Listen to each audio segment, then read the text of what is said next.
Hello नमस्ते welcome to मज्जाको cooking YouTube channel.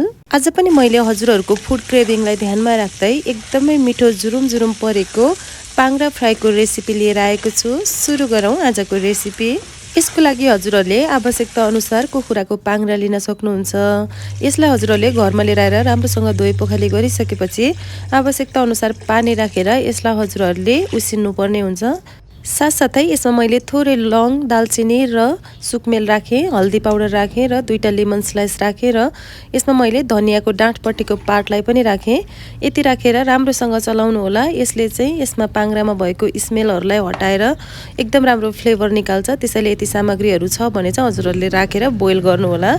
यसलाई हजुरहरूले 10 मिनेट जति चाहिँ राम्रोसँग नै बोइल गर्नुपर्ने हुन्छ। यसलाई बोइल गर्दा चाहिँ हजुरहरूले प्रेसर कुकरमा पनि एक छिट्टी लगाएर बोइल पनि गर्न सक्नुहुन्छ। पाङ्ग्रा राम्रोसँग बोइल भइसकेपछि हजुरहरूले यसलाई एउटा सफा भाँडामा निकालेर चिसो पानीले 1-2 पानी चाहिँ राम्रोसँग पखाल्नु होला र यसमा भएको कुनै फोहोरहरू बाँकी छ भने त्यसलाई पनि राम्रोसँग निकालेर यसलाई सेलाउन दिनु होला। पाङ्ग्रा राम्रोसँग सेलाइसकेपछि यसलाई हजुरहरूले अब हजुरहरूलाई कत्रो साइजमा मनपर्छ त्यत्रै साइजमा चाहिँ कट गर्न सक्नुहुन्छ। मैले चाहिँ एउटा पाङ्ग्रालाई 4वटा टुक्रा पारेर काटेँ। अब लागौँ यसलाई चाहिने अन्य सामग्रीतर्फ।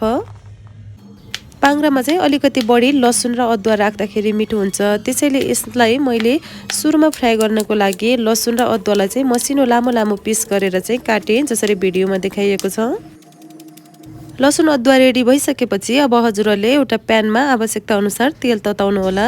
तेल तातिसकेपछि यसमा थोरै हजुरहरूले मेथी दाना र जिरा धनियाको दानालाई राखेर फ्राई गर्नु होला। साथसाथै लौङ, सुकमेल, तेजपत्ता, दालचिनी हजुरहरूले खडा मसलाहरू राख्न सक्नुहुन्छ र रातो हरियो खोर्सानीलाई पनि यसमा राखेर एकैछिन फ्राई गर्नु होला। त्यसपछि यसमा अघि हामीले काटेर राखेको अदुवा लसुनलाई पनि यसैमा राखेर एकचोटि राम्रोसँग चलाउनु होला। अदुवा लसुनलाई हजुरहरूले राम्रोसँग फ्राई गर्नु पर्दैन, यो पछि पाङ्ग्रा सँगसँगै फ्राई हुन्छ। अब यसमा हजुरहरूले काटेर राखेको पाङ्ग्रालाई यसमा बिस्तारै राख्नु होला र यसलाई राम्रोसँग चलाउनु होला।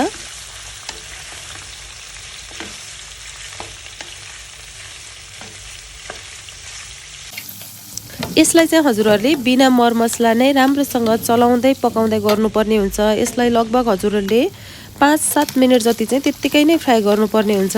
यसो गर्नाले पाङ्ग्रामा चाहिँ एकदमै धेरै क्रिस्पीनेस बढ्छ र हजुरहरूले पाङ्ग्रा खाँदा यो एकदमै जुरुम जुरुम हुने गर्छ। त्यसैले यसलाई बिना मरमसला सुरुमा चाहिँ राम्रोसँग फ्राई गर्नुपर्ने हुन्छ।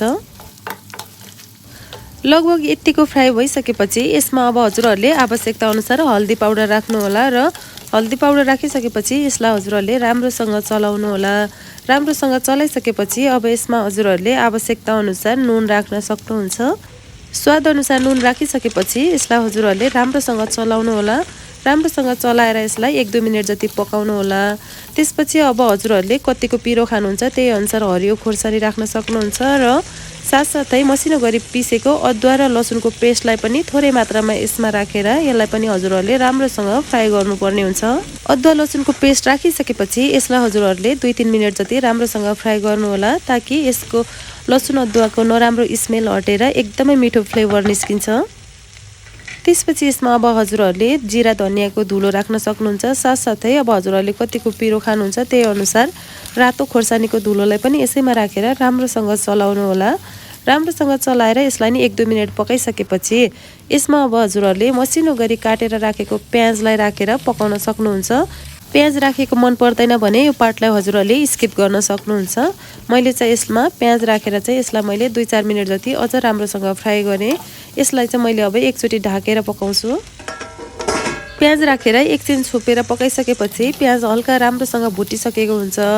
यतिको भइसकेपछि अब यसमा हजुरहरूले थोरै मात्रामा स्वाद अनुसार टिमुरको धुलो राख्न सक्नुहुन्छ। टिमुरको धुलोले चाहिँ पाङ्ग्राको स्वादलाई अझ धेरै मिठो बनाउने हुन्छ, त्यसैले टिमुरको धुलो राख्न चाहिँ नबिर्सनु होला। त्यसपछि यसमा मैले राखेँ टमाटर, तर हजुरहरूलाई टमाटर राखेको मन पर्दैन भने यो पार्टलाई पनि स्किप गर्न सक्नुहुन्छ। मैले टमाटर राखेर पनि एउटा भाँडाले छोपेर एकछिन टमाटर गल्ने गरी पकाएँ। यतिको भइसकेपछि लगभग टमाटर हल्का गलिसक्यो। यसलाई मैले अझै 1-2 मिनट जति राम्रोसँग फ्राई नै गर्छु अझै पनि।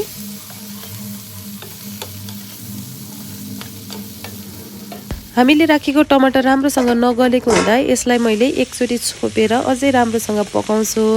लगभग यतिको छोपेर पकाइसकेपछि लगभग टमाटर पनि एकदमै राम्रोसँग गलिसक्यो र हामीले तयार बनाएको पाङ्ग्रा फ्राई पनि रेडी भइसक्यो। अब हजुरहरूले यसलाई एउटा भाँडामा अथवा एउटा प्लेटमा निकालेर राख्न सक्नुहुन्छ। सबै निकालेर राखिसकेपछि यसमा हजुरहरूले थोरै धनियाँ र थोरै मसिनो गरी काटेको हरियो लसुनको पत्तालाई माथिबाट सरर राखेर यसलाई हजुरहरूले सर्भ गर्न सक्नुहुन्छ। आज बनाएको पाङ्ग्रा यति धेरै मिठो भएको थियो कि यो कस्तो बन्यो भनेर हजुरहरूले यो रेसिपी एकचोटि अवश्य पनि ट्राई गर्नुपर्ने नै हुन्छ। र यस्तै रेसिपीको लागि यस युट्युब च्यानललाई सब्स्क्राइब गर्नुभएको छैन भने कृपया सब्स्क्राइब पनि गरिदिनु होला र लाइक सेयर कमेन्ट गर्न पनि नबिर्सनु होला। हस् त आजको रेसिपी यति नै। म हजुरहरूको फुड क्रेभिङलाई ध्यानमा राख्दै यस्तै मिठो मिठो रेसिपीहरू लिएर उपस्थित हुने नै छु। तबसम्मको लागि मिठो खाऊ, स्वस्थ रहौँ, ह्याप्पी कुकिङ।